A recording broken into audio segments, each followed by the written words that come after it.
Hey Weirdos, this is Evan Jarvix with Make Oklahoma Weirder, and I'm going to attempt to do this week's vlog on location, our local music scene vlog here at Make Oklahoma Weirder, brought to you by the patio at the 51st Street Speakeasy. I'm going to talk about the show here in just a moment, but first I'm going to get some updates out of the way so I'm not rushing to get them out at the end of the 10 minutes here.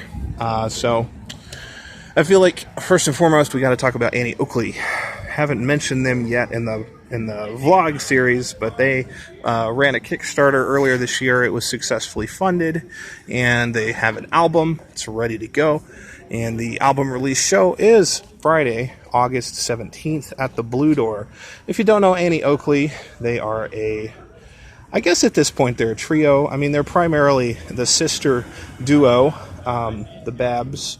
But they've been doing their thing for a number of years now.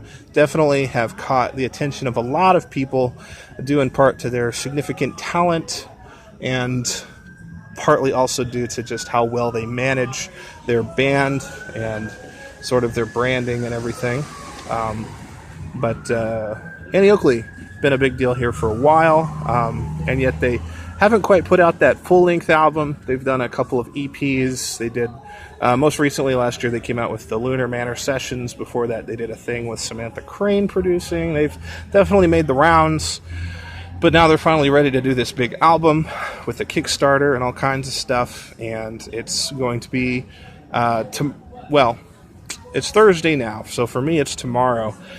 Friday, August 17th, their big show at the Blue Door. Which, I've been to the Blue Door as recently as last week.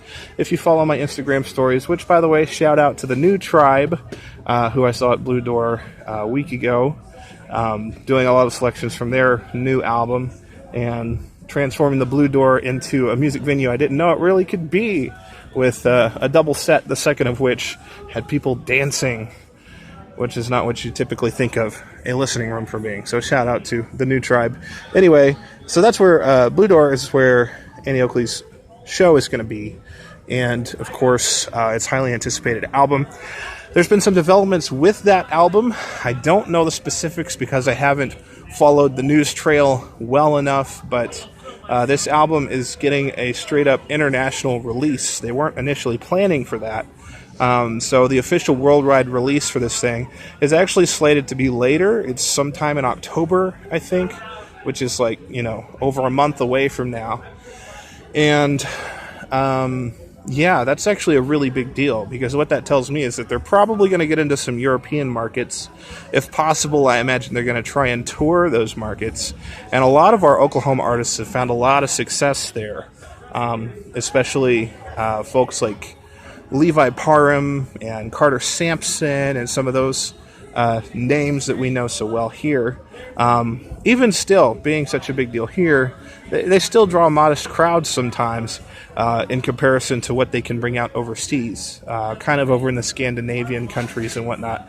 They're really digging some of our Oklahoma singer-songwriter folk music talent. And I think if you take that element and bring in somebody like Annie Oakley, who have a lot of, in addition to having that talent and kind of that Oklahoma reputation, they also bring kind of a really fresh contemporary perspective that I think will play really well over there. So anyway, that's a big deal, probably the biggest deal of the week for a lot of people, so gotta plug Annie Oakley. The same night, actually, though, Speakeasy here is having a show. Net is headlining the show. Net has been a really big deal here lately. They came out with an album at the beginning of the year that's crazy whacked out and lots of fun. If you like psychedelic rock, if you're into the Flaming Lips, definitely check out Net. In fact, if I'm not mistaken, Net even played some out-of-state dates with the Flaming Lips, which is insane. So they're definitely one to check out if you haven't already. But the show that's happening here with Net headlining is being supported by Masterhand, who are a great kind of psychedelic rock band of a different nature. Not necessarily so freaky and whacked out, but a little more kind of sludgy and reverbed, and I don't know. Masterhand's great. And of course they're Their front man had a solo project that was my #1 EP of 2016. So I've been following those guys. Audio Book Club is what I want to talk about. Audio Book Club is the other act on that bill, and Audio Book Club put out a new single this week. It got retweeted by Smash Mouth, and it's a really good single. The feedback on it so far has been really incredible, and it's not these guys' first rodeo. The 4 members have all been in other bands before, but this is their first time coming together to do a project quite like this, and they're making their debut. This show has been slated for over a month, so it's a big deal too. Hopefully I can make it, but I don't know if I can, as I have my own show, but I'm not going to plug that. Saturday, you've got Hurd on Hurd is happening, of course, the 3rd Saturday of every month. Up in Edmond, you've got Hurd on Hurd, which is just about the only live music event that they ever seem to have up there with any real marketing. Really eclectic bill there. Jared Deck, not to be confused with Jared Beck, but Jared Deck, who's been featured on Rolling Stone Country and has done some tours and really done a lot of interesting and impressive things with his music, is headlining. You've also got, see if I can remember everyone. I probably can't. Ciara Brooke is on that bill too.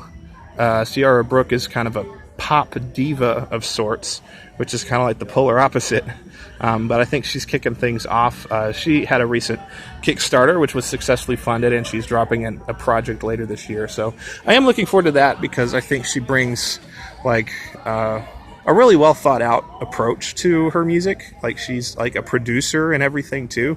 She's not just like a starlet that has people write songs for her and produce her. Like, she's actually doing everything herself, which is really awesome. So shout out to Ciara Brooke.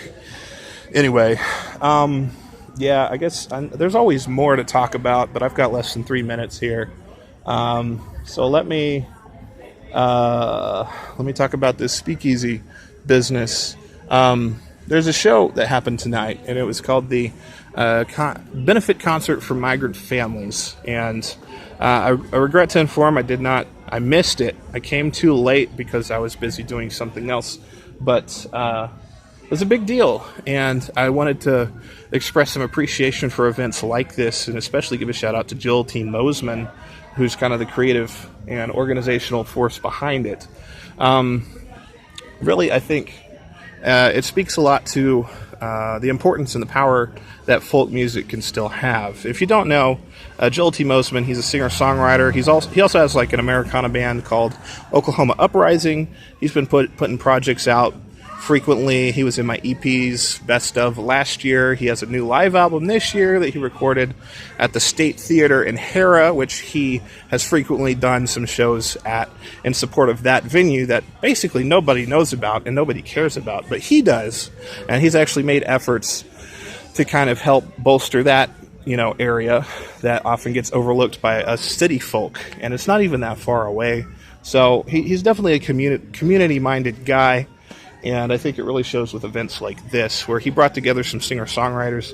Apparently this was Bo Jennings' first time even playing here. And so you had Bo Jennings, Chelsea Cope, and Kinsey Charles from Judith doing a song swap kind of format. And the whole cause was to raise money. Everybody did everything for free. All proceeds from the show, and some raffles, and like live painting, and I think it was live painting. There was painting of some sort. There was a painting that was given away. I think it was the person who did the painting for the poster, actually, which is kind of an emotionally wrought poster. I really don't know the specifics, but anyway, I just wanted to point out a really cool show, and I'm glad that shows like this happen.